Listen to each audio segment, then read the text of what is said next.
Wow, guys, just 2 days ago, this was cassava in the ground, and now it's cassava flour. Oh my goodness, there's nothing that beats growing your own food. And we're gonna make some cassava flour today. I just peeled and washed my cassava, and we wanna get them into pretty, like maybe 1 inch cubes. And from here, we're gonna shred it.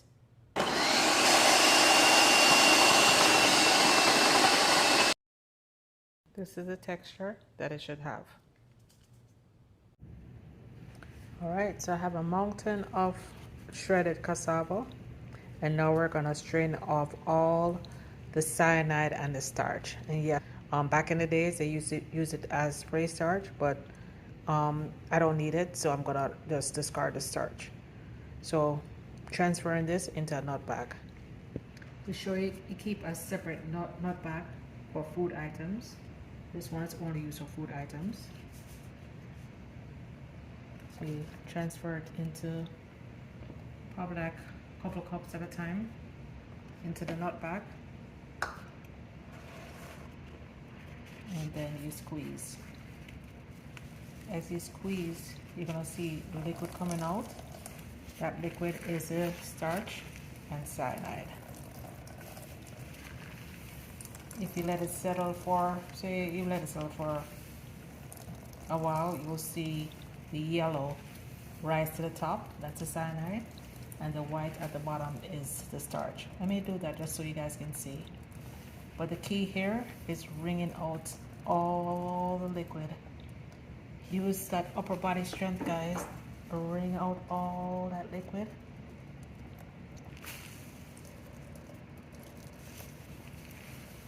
Just keep doing this until all the cassava is completely wrung out. Of course, unless you're a Superman, you're not gonna get it completely dry, but you wanna make sure all that is wrung out.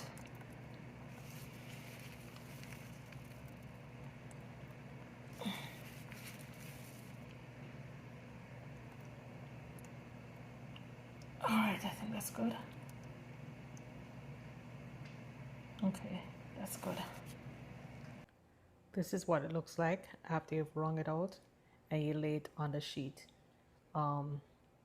Just lay a thin layer. You can actually see the pan underneath. Just make sure it's not too clumpy. Lay a thin layer, and halfway through it, you can go in and just stir it up a bit so that whatever's that everything gets evenly dried out. Okay. All right. So the next morning, it's been about nine hours. Dehydrated it for 9 hours at 130 degrees.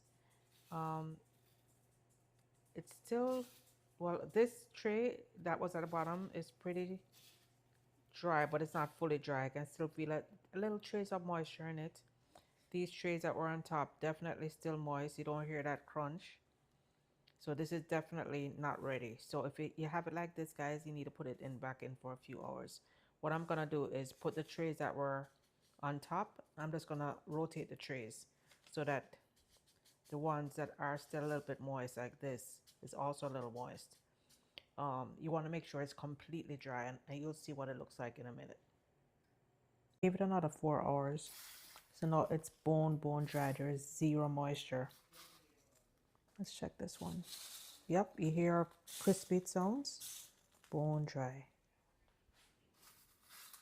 Okay, so now we're gonna put this in my NutriBillet and blend it until it's like a powder form.